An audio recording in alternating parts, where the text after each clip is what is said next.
very good morning. You're watching Breakfast News on Rajya Sabha TV. I'm Tina Jha. Let's start straight away with the headlines this morning. Prime Minister makes strong pitch for protecting tigers for the sake of ecosystem, asks countries to collaborate in conservation. Environment Minister says India's big cat population has reached 2,500.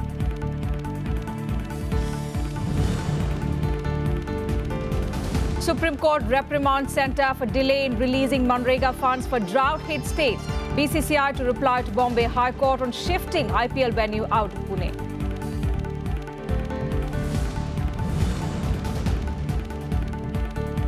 International Monetary Fund cuts 2016 global growth forecast for fourth time in past year to 3.2%. India's growth prospect retained at 7.5%.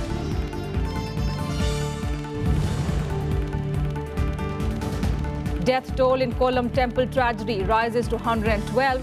Kerala High Court bans high decibel fireworks at places of worship from sunset to sunrise. State government to frame firework policy at all-party meet on Thursday.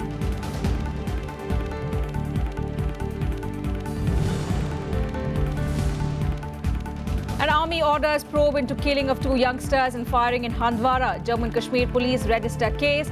Chief Minister Mehbooba Mufti calls for exemplary punishment for those guilty of the killings.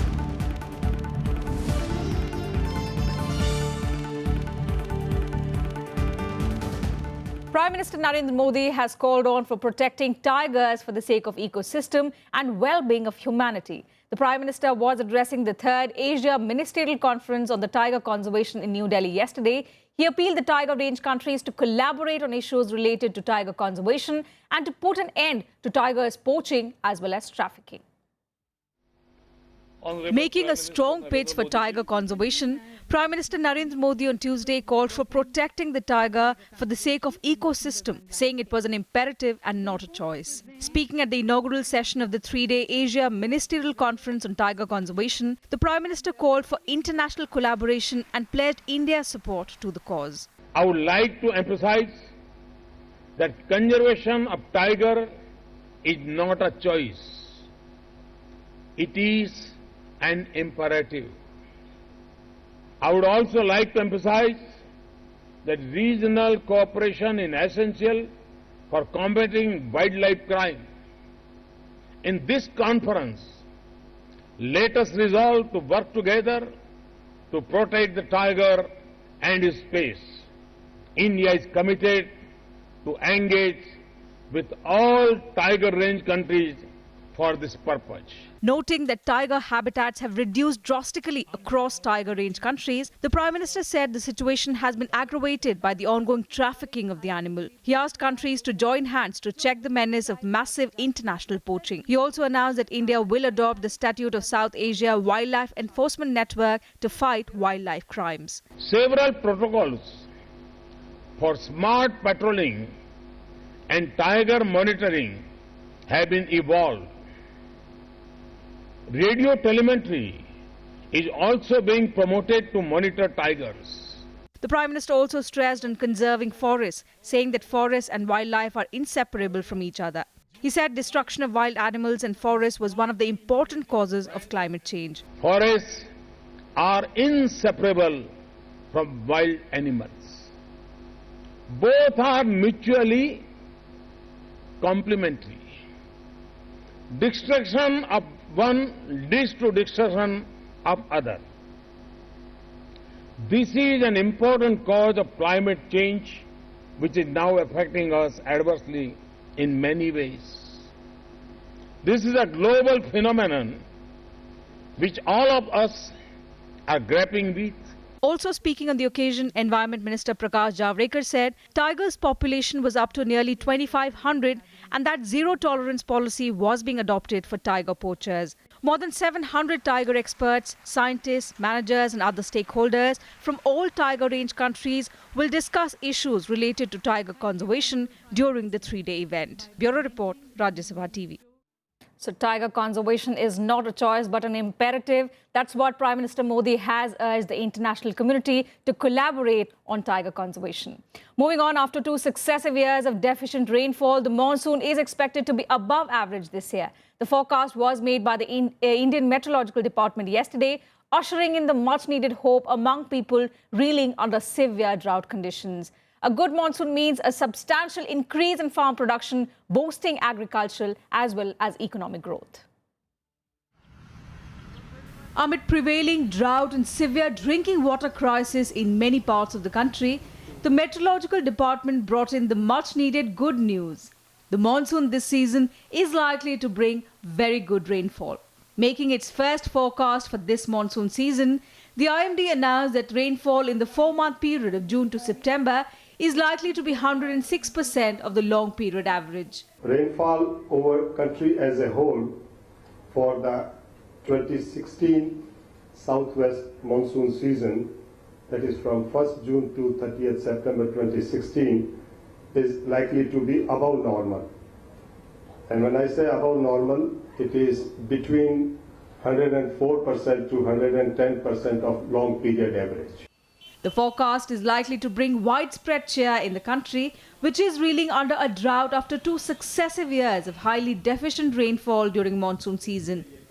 That perhaps was the reason the Met Department advanced the announcement of its forecast by about 2 weeks, the earliest it has issued in the last 10 years. The government is now hopeful of better agri output this year. जो मौसम की अभी भविष्यवाणियां हो रही है उसके आधार पर हम कह सकते हैं कि 16-17 का जो वर्ष होगा उसमें अधिक उत्पादन होगा. Meanwhile, in parched Latur in Maharashtra, celebrations broke out on the arrival of a special water train carrying about 5 lakh litres of water. Latur has become the focal point of the drought crisis in the Marathwada region. ये सबसे बड़ी राहत है, लोगों के लिए सुकून की बात है. लातूर में और पानी आने वाला ये सुनकर लातूर के लोग थोड़ी सी अभी आराम से नींद की राह ले सकते हैं, आराम कर सकते हैं. जैसे लोग दीपावली और रमजान में जो खुशी मनाते हैं, ऐसी लातूर के लोगों को आज खुशी हो रही है. आप देख रहे होंगे पूरे लातूर शहर भर से लोग यहाँ पर सिर्फ ट्रेन देखने के लिए, रात भर कुछ लोग यहाँ पर ट्रेन देखने के लिए रुक गए थे. प्रत्येक वैगन्स को फ्लैंस लगा करके हम जो है मेन हमने जो ग्रेविटी मेन्स डाली है उसमें पानी डाल रहा है. वो इसको डिकेंटिंग अरेंजमेंट करते हैं. ये डिकेंटिंग अरेंजमेंट से पानी जो है हमारा स्टोरेज तक जा रहा है. स्टोरेज में जो है हमने हमारे पंप्स लगे हुए हैं, वो पंप्स करके पानी टैंकर में भरेंगे.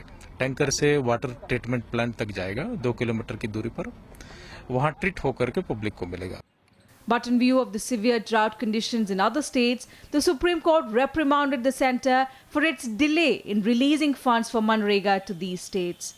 It also directed the centre to submit a detailed chart of the 10 drought-hit states and specify the number of people and districts, including villages, affected by it.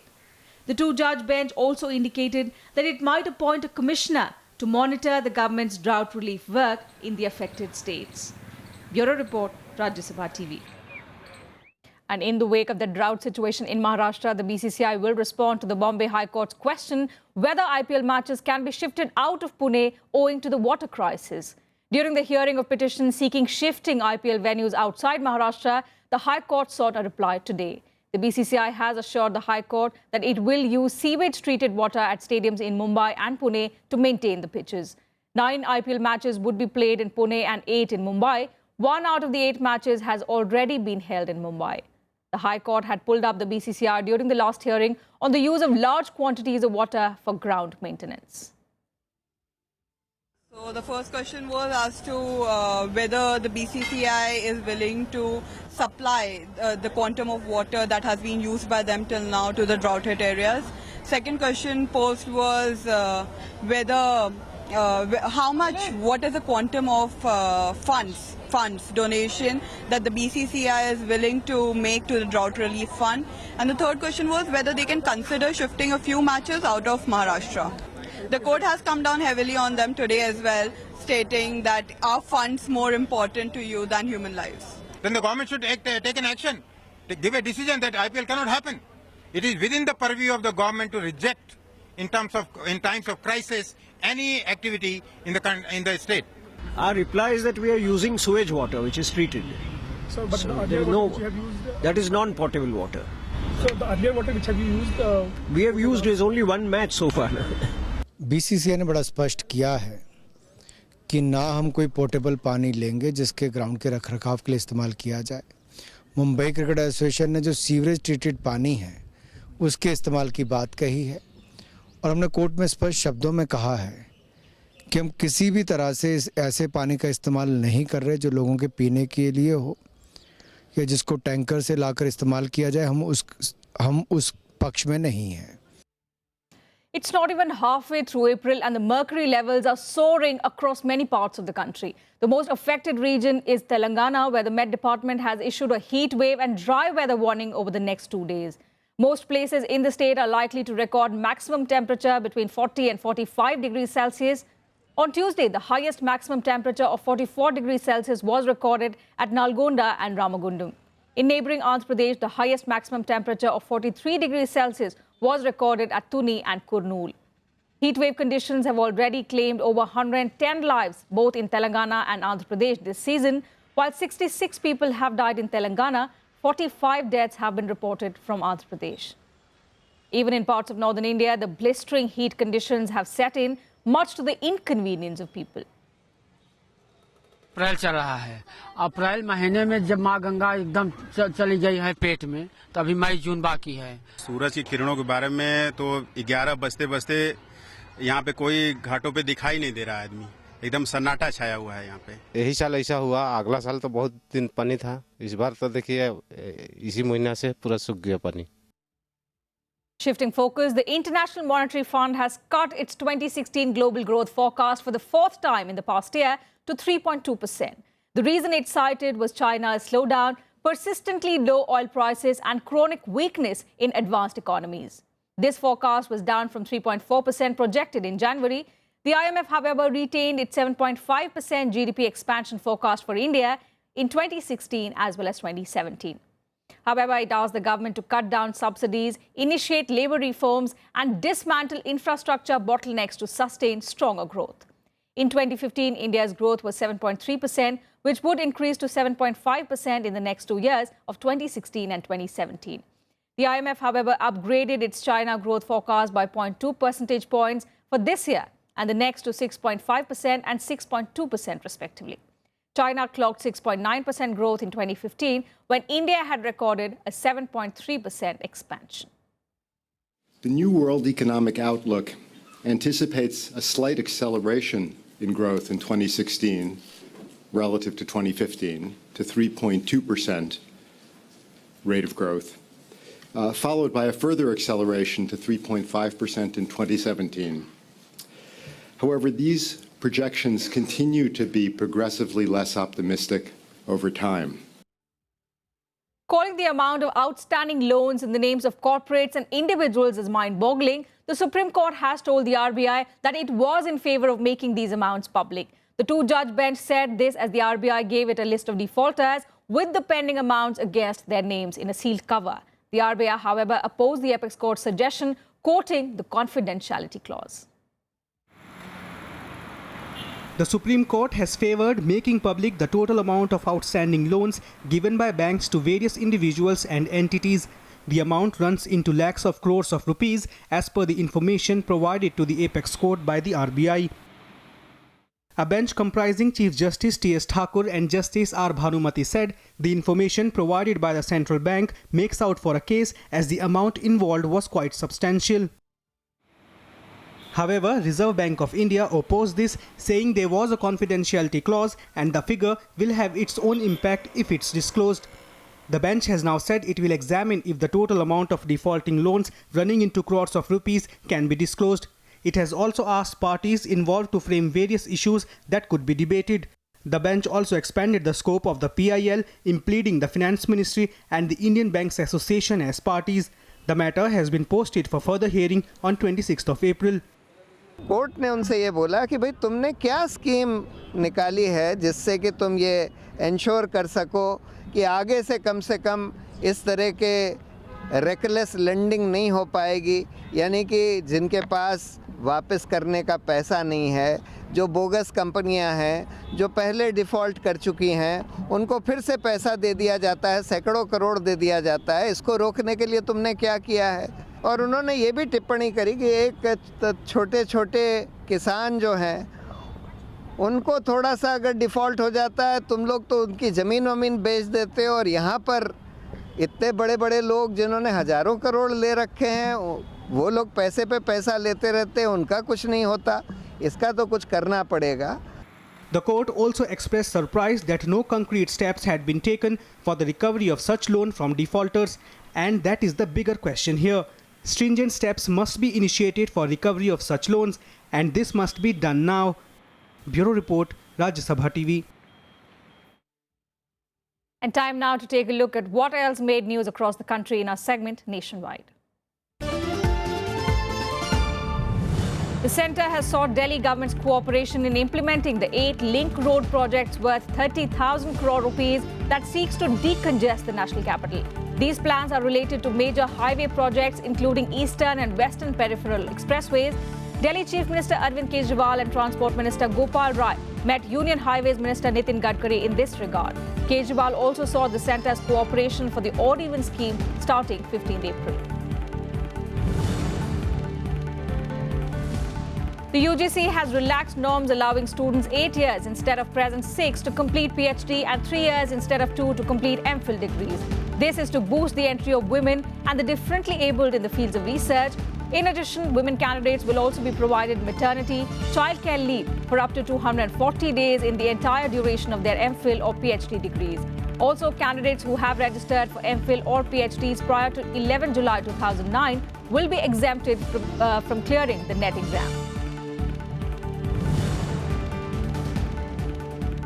India's indigenously developed surface-to-air Akash missile was test-fired for the second consecutive day from the integrated test range at Chandipur in Odisha. Akash is a medium-range surface-to-air anti-aircraft defense system developed by the DRDO as part of the Integrated Guided Missile Development Program.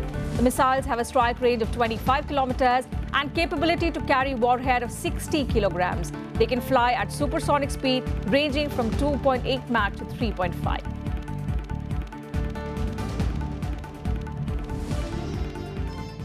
With that, time for a very short break. Lots more on the other side.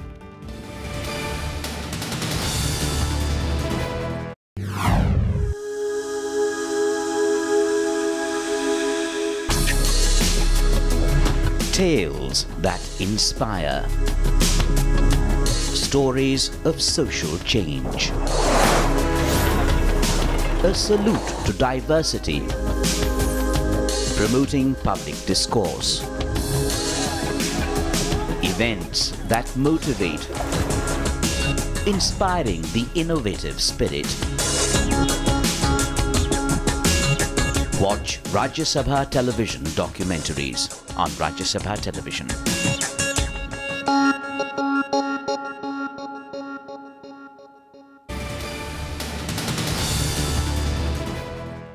Thanks for staying with us. News from Jammu and Kashmir now. 2 people have been killed in army firing in Handwara. The incident took place when the army opened fire to disperse a stone-pelting mob that was protesting against the alleged molestation of a girl by some of its personnel. Now, the army has ordered an inquiry, while the Jammu and Kashmir police have registered a criminal case and began investigations into the incident, which triggered more protests in Handwara and echoed in Srinagar as well as Pulwama districts of Kashmir. Chief Minister Mehbooba Mufti said the security personnel involved in the killing of the youth will be given exemplary punishment. She said such incidents cannot be tolerated since these have a negative impact on the state government's efforts to consolidate the peace efforts.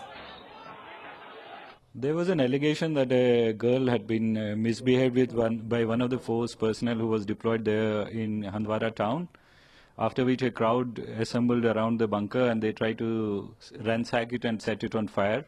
The forces retaliated, in which 2 people got injured and later they succumbed to their injuries. The forces which were deployed there, they have resorted to firing as the mob had converged on the bunker which was there. So all these things will come up in the investigation. Once the investigation is complete, we will know the exact facts. Moving on, Haryana's corporate hub Gurgaon has been renamed Gurugram. The decision has been taken by the Manohar Lal Khattar government, which says that the people of the area have been making a demand in this regard for quite long. The government has said that Gurgaon was a center of learning and is a historic land of the Bhagavad Gita. The government also decided to rename Mewat district as Noon. Mewat, in fact, is a geographical and cultural unit and not a town. It is spread beyond Haryana in the adjoining states of UP and Rajasthan. There have been mixed reactions to the decision of name changing. जहाँ तक सवाल है गुड़गांव और गुरुगांव का, असली तो ये गुरु का ही गांव है। गुरु गांव से ही नाम ये चला था, तो ये उच्चारण करते करते गुड़गांव हो गया था। तो गुरुगांव कोई ऐसी बात नहीं है, ठीक नाम है, क्योंकि असली नाम उसका गुरुगांव ही है। इसका मैं स्वागत करता हूँ। लेकिन जो नू रखा है, वैसे नू भी ऐतिहासिक जगह है, परंतु मेवात जो है वो नाम वही रहना चाहिए। This has been always a policy of the BJP government, just to change names. They are unable to deliver goods for the people. They are unable to deliver promises, and that's how they are doing this. पहले गुरुग्राम नाम था इसका, गुरुग्राम बाद में पे आयो, अब फिर दोबारा इसको गुरुग्राम नाम दे रहे हैं। इसके बारे में मेरा विचार है, गुरु के नाम पे इसका नाम होना चाहिए। तो मैं समझता हूँ कि गुड़गांव का नाम गुड़गांव ही रहना चाहिए, और हम काफ़ी प्यार करते हैं गुड़गांव से, तो गुड़गांव का नाम गुड़गांव ही रहे तो बेटर है। अब गवर्नमेंट अगर अच्छा काम कर रही है तो गुरु तो बहुत अच्छी चीज है। गुरु का नाम ये तो गुरु द्रोणाचार्य के पास में नजदीक पड़ता है, गुरु द्रोणाचार्य के नाम से अगर होगा तो बहुत अच्छी बात है, हमें खुशी है इस बात की। इसलिए मैं यही समझ पा रहा हूँ, अब तक जो भी मैंने देखा है गवर्नमेंट का वर्किंग स्टाइल, के नाम ही चेंज कर रहे हैं, कभी स्कीम का नाम चेंज कर रहे हैं, किसी रोड का नाम चेंज कर रहे हैं, किसी शहर का नाम चेंज कर रहे हैं। इनसे हटके अगर डेवलपमेंट पे ध्यान देते तो अब तक मेरे ख्याल स्मार्ट सिटी में गुड़गांव आ चुका होता। So mixed reactions there coming in from people. Moving on to Kerala now, the death toll in the temple tragedy has risen to 112. A 14-year-old boy who is believed to be the youngest victim of the tragedy succumbed to injuries on Tuesday. 13 people, including members of the managing committee of the Puttingal Devi temple, where the tragedy took place on Sunday, have been arrested with the incident. In another development, the Kerala High Court has banned use of high-decibel crackers and fireworks display after sunset in places of worship across the state in the wake of the temple tragedy. The court has also asked the state government to examine whether a CBI probe is necessary into the tragedy. The state government held a high-level meeting to review the progress of the various relief activities and treatment facilities being provided. An all-party meet has also been called on the 14th of April, that's tomorrow. That's also the Kerala New Year, to formulate a policy on fireworks. ഇന്നിപ്പം ഇതുപോലുള്ള വെടികെട്ടുകൾ ഇത് തുടരണോ, അതിനെ സംബന്ധിച്ചൊക്കെ പല വിധത്തിലുള്ള അഭിപ്രായങ്ങൾ ഉയർന്നു വന്നിട്ടുണ്ട്. കേരള ഹൈക്കോടതിയിൽ ഇന്ന് ഈ കാര്യം എടുക്കുന്നുണ്ട്. ഈ സാഹചര്യത്തിൽ ഞങ്ങൾ ആലോചിച്ച് ഒരു ഓൾ പാർട്ടി മീറ്റിംഗ് വിളിച്ചു കൂട്ടാനായിട്ട് തീരുമാനിച്ചിട്ടുണ്ട്. നാളെ കഴിഞ്ഞ് 14-ാം തീയതി 2 മണിക്ക് മുഖ്യമന്ത്രിയുടെ കോൺഫറൻസ് ഹാളിൽ വെച്ചാണ് meeting. India and the United States have agreed in principle to a logistics exchange agreement that will enable both militaries to use each other's assets and bases for repair and replenishment of supplies. Defense Minister Manohar Parrikar and visiting US Defense Secretary Ashton Carter, however, made it clear that the agreement does not entail deployment of American troops on Indian soil. The two sides also agreed to set up a new bilateral maritime security dialogue between officials from their respective defense and foreign affairs ministries. India and the US will also enhance ongoing Navy-to-Navy discussions to cover submarine-related issues and deepen cooperation in maritime domain awareness by finalizing a white shipping agreement in the near future. As our engagement deepens, we need to develop practical mechanisms to facilitate such exchanges. In this context, Secretary Carter and I have agreed in principle to conclude a logistic exchange memorandum of agreement in the coming months. The U.S.-India relationship is destined to be one of the defining partnerships of the 21st century. And that destiny is rapidly and surely becoming a reality. And India and the US have identified new Pathfinder projects under the Defense, Trade and Technology Initiative for the joint production of a helmet-mounted digital display and a biological tactical detection system. America has also formally pitched 2 proposals for the manufacture of fighter jets under the Make in India initiative. Visiting US Defense Secretary Ashton Carter and his Indian counterpart Manohar Parrikar also welcomed the finalization of 4 government-to-government project agreements in the area of science and technology cooperation. And the United Nations will celebrate the 125th birth anniversary of Dr. BR Ambedkar today. The celebration will come a day before his birthday that falls on the 14th of April. The celebrations will focus on combating inequalities to achieve sustainable development goals. The program is a stepping stone for the UN's 2030 agenda for SDGs that aims at combating inequality within and among countries to create sustained, inclusive and sustainable growth. The event will acknowledge Dr. Ambedkar's vision to create a nation on the firm grounds of democracy and social justice, along with sustainable development. The commemoration ceremony will take place at the UN headquarters in New York.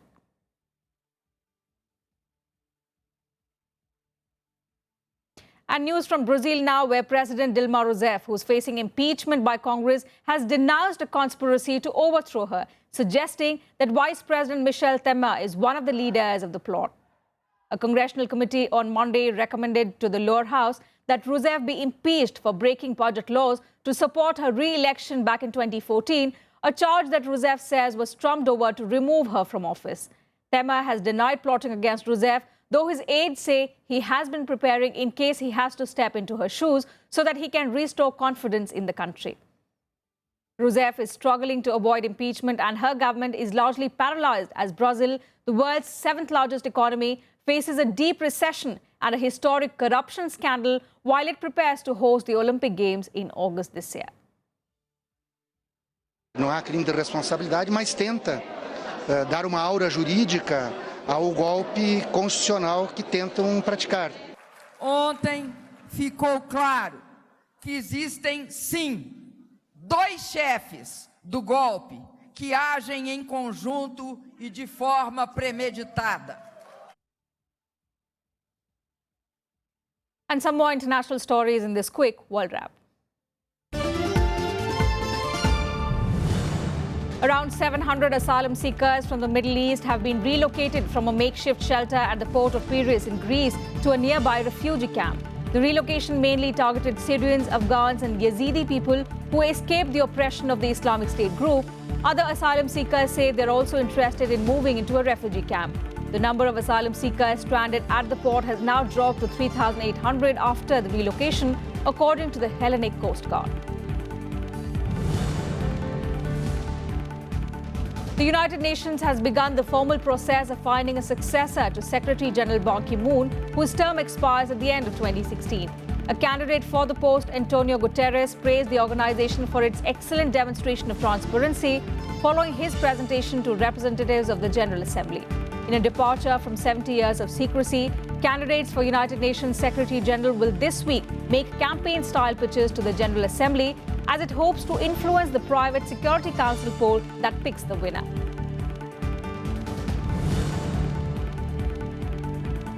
The UN's Child Agency has revealed a huge rise in Boko Haram's use of child suicide bombers over the last year.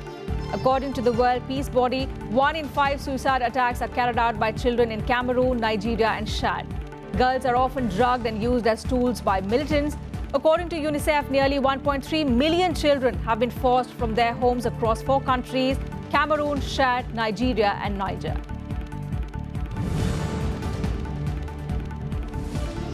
Ahead of US President Barack Obama's visit to Saudi Arabia, the State Department has issued a travel warning for its citizens. The State Department has urged them to carefully consider the risks of traveling to Saudi Arabia. It said both Al-Qaeda and the Islamic State are planning attacks in Saudi Arabia. Obama is scheduled to participate in a summit of the 6-nation Gulf Cooperation Council on the 21st of April in Saudi Arabia.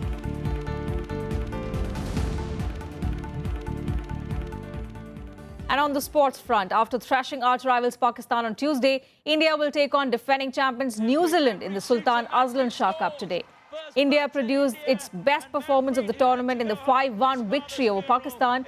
Manpreet Singh opened the scoring for India in the 4th minute but it was neutralized by Pakistan's Mohammad Irfan 3 minutes later through a penalty corner. SV Sunil then scored through a deflected shot to give India a 2-1 lead at half-time. The five-time champion India applied pressure in the second half and scored 3 more goals.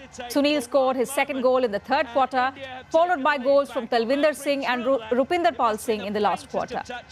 With 9 points from 4 matches, India has moved to the second spot behind Australia in the league table.